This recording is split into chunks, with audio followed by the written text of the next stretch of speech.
All right, welcome back to AI for 2021 Healthcare Summit. I hope you're having an amazing time. Our next session is titled Creating Value with AI for Healthcare Providers. Please join me in welcoming our speakers to the stage.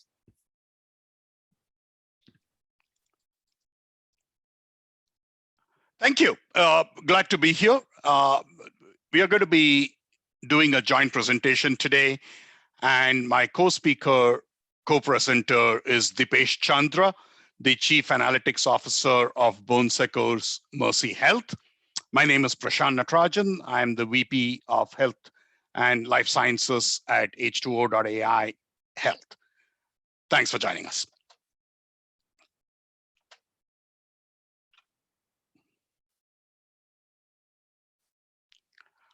Today's agenda, we will look at the current state of AI in healthcare. We will touch upon important imperatives to change. We will look at how we can generate value with AI, and then what will it take us to get there. There are some interesting dynamics that are happening today.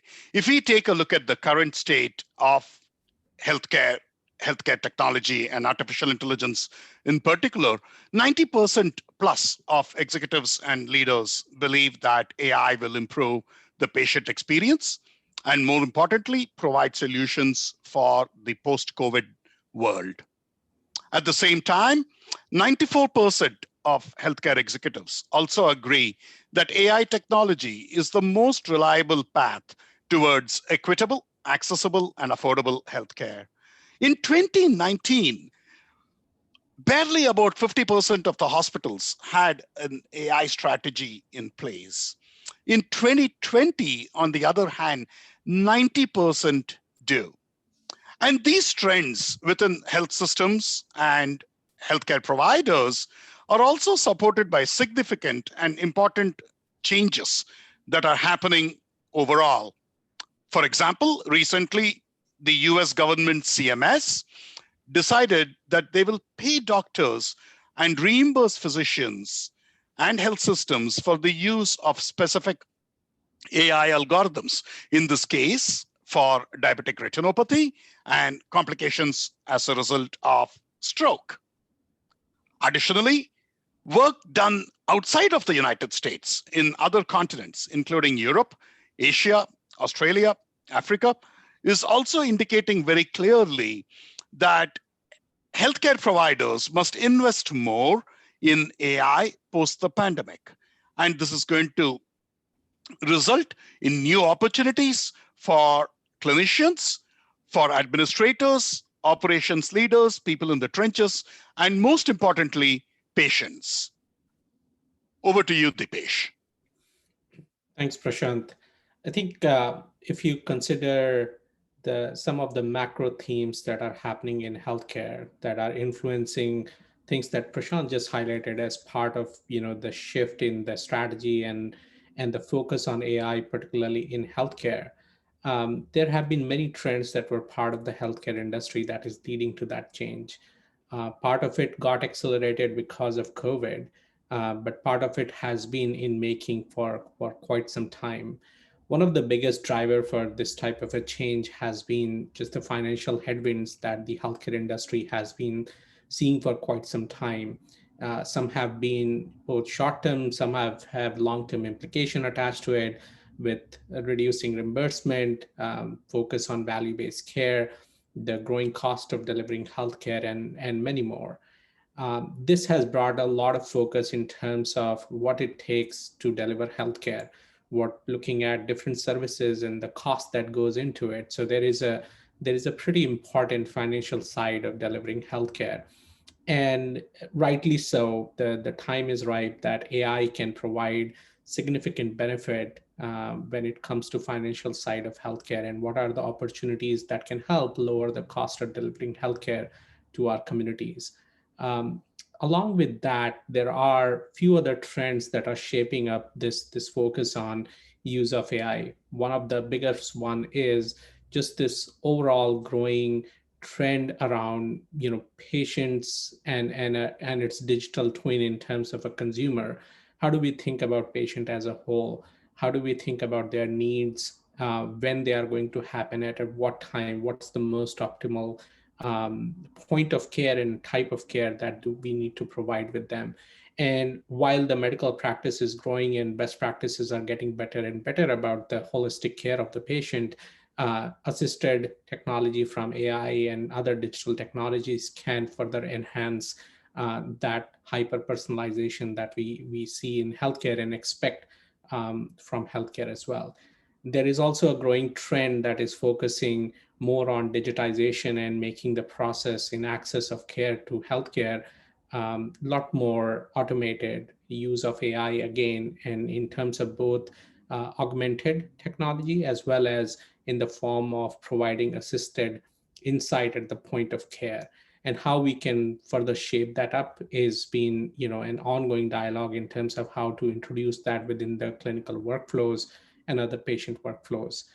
Um, Also, from a macro theme, one of the biggest trend that both the policymaker as well as the industry leaders are trying to push for is collaboration across the different corners within healthcare. How can the information flow more seamlessly between the hospital systems to the payer organization, to the pharmaceutical companies, to the med devices companies, to the policymakers, and this broad healthcare ecosystem, how it can function and go hand in hand.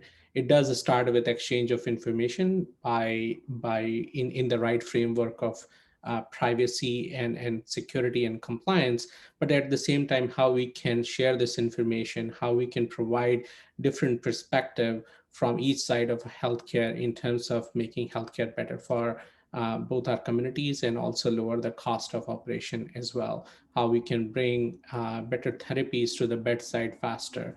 And some of those trends are going to further accelerate as we think about post-pandemic stages of reviewing what vaccines rollouts looks like, what the future set of challenges from this pandemic and many more would allow us to do that type of collaboration between different sides of healthcare.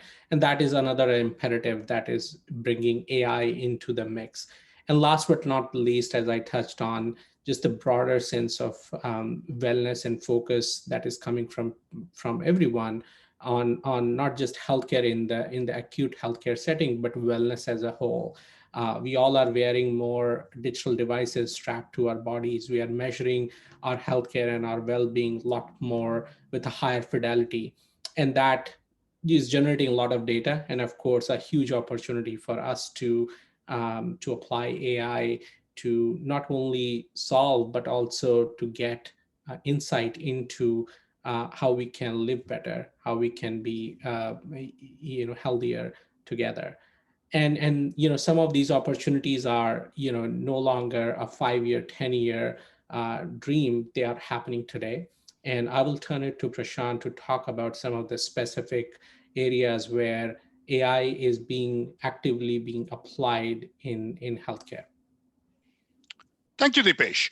In order to address the imperatives for change that Deepesh just spoke about, it is important to identify and address how to generate value within the healthcare ecosystem, specifically the provider health system ecosystem.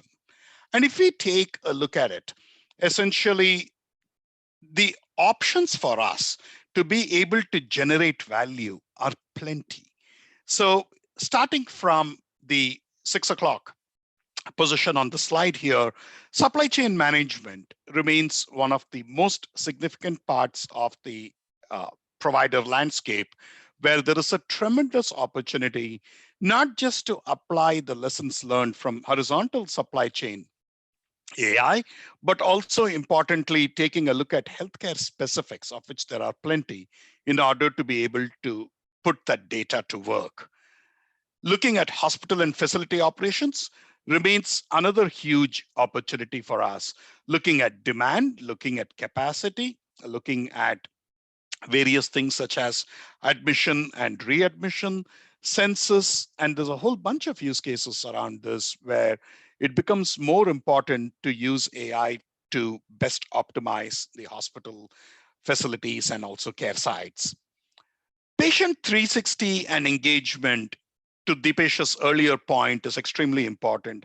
If we think about the average patient, an average patient spends more time at home than in a hospital, even very sick ones. And so being able to track what happens with the patient, not just within the hospital setting, but also at home during activities of daily living, are going to be very important.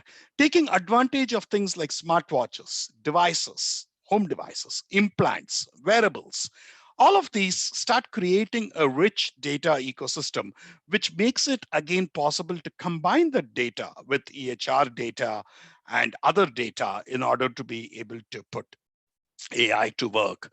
Moving on, care pathways optimization in coming up with best practices, population health and value-based care. And we will increasingly see more focus on this, not just in the United States, but around the globe, especially as this pandemic has shown. In order for us to treat individuals, sometimes there is a need to identify stratified populations that get down to the individual as much as we look at personalized medicine and personalized therapies. Managed care remains, again, a huge opportunity area. And one of the things that we touched upon in the previous slide was being able to take real world data, convert that into real world evidence, and use it to bring together a rich ecosystem that benefits patients and subjects through provider pharma convergence. Translational research and precision medicine are going to be very important in being able to connect genotypic data and phenotypic data and other data together and come up with unified integrated AI solutions that can help the humans of healthcare. Looking at all of this from the perspective of corporate finance and revenue cycle management ensures that health systems are able to maintain healthy balance sheets and, more importantly, are able to continue to do what they have to do in order to provide care. And last, but certainly not the least, is the fact that healthcare, being a specialized field, has a need for unique and specialized and, frankly, talent that takes time to develop, and being able to look at various ways to keep employees happy, to keep them engaged in order that they can provide the best care in the true spirit of what we do in the domain is going to be important. Some representative solutions here, without going through each of these box by box, are in the care delivery space. For example, disease detection, prevention, and progression. Also, decision support systems on medical imaging and radiology. We already talked about population health, something that has become even more acute now as a result of what we are seeing with COVID-19, the need for engagement with patients, the need for population risk stratification, screening, and immunization being some very top of the mind initiatives at this time. Looking at strategic models in terms of feasibility, forecasting, scenario modeling, and new business models are important. We did touch upon talent management and finance already. Precision medicine, especially when combined with population health, are going to be two sides of the same coin. And being able to use AI to its fullest in order to be able to do that, not just for oncology diagnosis and novel therapies, but also from the perspective of clinical research, and also as a significant driver of chronic disease management, for example, diabetes and congestive heart failure, asthma, and so on and so forth, are already the next frontier of precision medicine. We cannot forget operational excellence, things such as Document.ai, being able to manage medical referral documents, progress notes, etc. Managing our relationships with payers and hospital ward and bed operations are significant values that are available over there that AI can be put to work. And then, as we discussed previously, also on the supply chain side of the house. Now, the obvious question is going to be, well, all this is dandy. How do we put AI to work in healthcare? There are a few things that we can do. Rather than just looking backward and looking retrospectively at what happened, our focus is to be able to look forward. And was pointed out earlier, being able to bring automation, amplification, and augmentation to full force. Things such as classification, of normal versus abnormal findings, risk stratification, disease or tumor classification, being able to decide whether a specific uh, uh, prognosis is either a tumor or not a tumor is how we can put AI to work via classification. Memory-based learning looks at our ability to be able to identify patients like mine for a clinician and also address things around cost and quality and readmission risk. Computer vision is increasingly becoming more important, especially when you combine it with DICOM metadata as well as with structured data, both within and outside the hospital, in terms of medical imaging, workflow management, and geospatial tracking. Time series forecasting on demand growth capacity is a significant opportunity. And for those of us who have been in healthcare for a long time, we know that a lot of healthcare data and a lot of the patient experience is frankly episodic in nature, which is why time series becomes almost fundamental to the uses of AI. Natural language processing provides us significant opportunities in terms of document summarization, medical coding, understanding clinical complexity on the clinical and administrative medical record side of the house, but also in other areas, for example, in contract management, HR, surveys, and so on and so forth. Clustering, being able to do various types of clustering, whether it's unsupervised, hierarchical, or fuzzy, can provide significant opportunities for us to look at population health management, revenue cycle management, supply chain, and also things such as comorbidities and risks. Finally, our goal is to be able to create recommendations through next best actions, matching patients with resources, comparing cohorts, and that's where recommender systems comes in.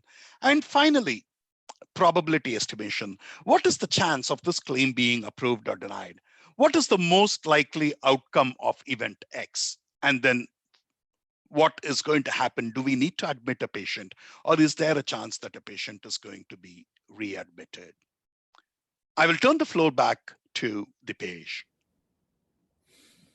Thanks, Prashant. I think we all recognize there is a huge amount of untapped potential in healthcare in applying digital and analytics technologies to the data. I think one of the fundamental question comes back is, this is great. Why haven't we been doing this? And the answer there is that we have. A lot of organizations have been applying this for quite some time, some for even for last decade, and major progress has been made on this front. But I think one of the systematic challenge that comes in application of AI in an industry like healthcare is, how do you bring this to the scale? How do you bring this to a level where it is not happening as a innovation agenda happening somewhere in a garage, but it is happening as the industry is flowing through. It is part of the daily routine. It is part of the workflow, and it is constantly generating the value. And that is the level which other industry outside have significantly made good progress. If we look at e-commerce, if we look at banking, significant improvement in terms of application of AI has been done to fundamentally shift their business model. Healthcare will get there, but I think there are certain ingredients here that are going to be very important for us to get successful at delivering that level of scale. I think one and foremost being is making a tangible business case. In this particular case, a lot of time application of AI in delivering the value is always a bit of a bottoms up approach in a healthcare organization, meaning the like-minded, very innovative individuals are playing with the technology and delivering amazing output, amazing use cases. But leadership from the top sees these as much more of an innovation agenda, sees this as more of a micro success versus something which can be leveraged as a fundamental shift in their business model, can deliver a level of scale that moves the needle for them operationally, financially, clinically. And so that is an important part in the stress that we were making earlier about connecting AI to the value. Where the value is, that's the important part here. And with that leads to how the leadership within the healthcare ecosystem can actually anchor this from the top, make the organization feel the need of doing this at a scale. And so it is not happening on the outside. And given where the healthcare is and where as an industry we are in terms of maturity of applying this at a scale, how can we build our capability in order for us to sustain it? And like with most of the transformation, the talent, the technology, and the needed data in order for us to do it has to be brought together. And how do you build this in form of a muscle memory that you can carry it forward and apply it to many other sources of value within your healthcare ecosystem? And end of the day, what we have seen more and more happening is not making analytics as a team game in healthcare, where clinicians are on the same table as is informatics individuals, as is data scientist, as is data engineer. And the organization is actually creating this as a team sport where a cross-functional knowledge is actually coming together in order for you to drive it. And that's very important. It's important because analytics in some ways is a cross section of technology and the business knowledge and engineering skill set coming together. So how do you make that as a team sport? That's one big part of bringing analytics to scale. And lastly, I would say is analytics as a standalone is great, but if you're not bringing it into the workflow, if you're not delivering that last mile impact, if you're not influencing how the business is delivered today, all those efforts are somewhat wasted. So there has to be a feedback mechanism where AI is developed and very consciously deployed into a workflow. The organization as a whole goes through a change management, learns from it, informs the AI. And how do you create that feedback loop is very, very important. It is very important to my parting thoughts to all of you is how do you make it stick in an organization? How do you make the organization recognize the value of it is very, very important. And you do that by not only making the leadership recognize the importance of it, but also carried it forward to all the way to the front line where you are making the workflow more efficient, you're delivering better insight, and you're lowering the cost of the operation overall. And that's one way to make it stick and make the value of AI recognizable across your organization and in the industry. With that, I will turn over to Prashant to close. Thank you, Deepesh. For those who are interested, here are some references of the facts and the data points that we used in this presentation, and would request you to check them out if you'd like to find more information on any of those. In summary and in conclusion, I would like to thank Deepesh Chandra for his time and his insights. It has been a pleasure and an honor to join him in this presentation. I would also like to thank the organizers of AI4 for giving us this platform to be able to share our thoughts in the shared interest of common good and health system and provider success. Thank you to the team at H2O.ai for sponsoring the event and for giving us this opportunity. And finally, thank you to you, dear audience. And we look forward to hearing from you. And if you have any questions or if you can share more information, you have contact information here, and we would love to hear from you. Thanks a lot. Awesome. Thank you so much, Prashant and Deepesh. That was amazing. And we really appreciate you sharing these insights with us.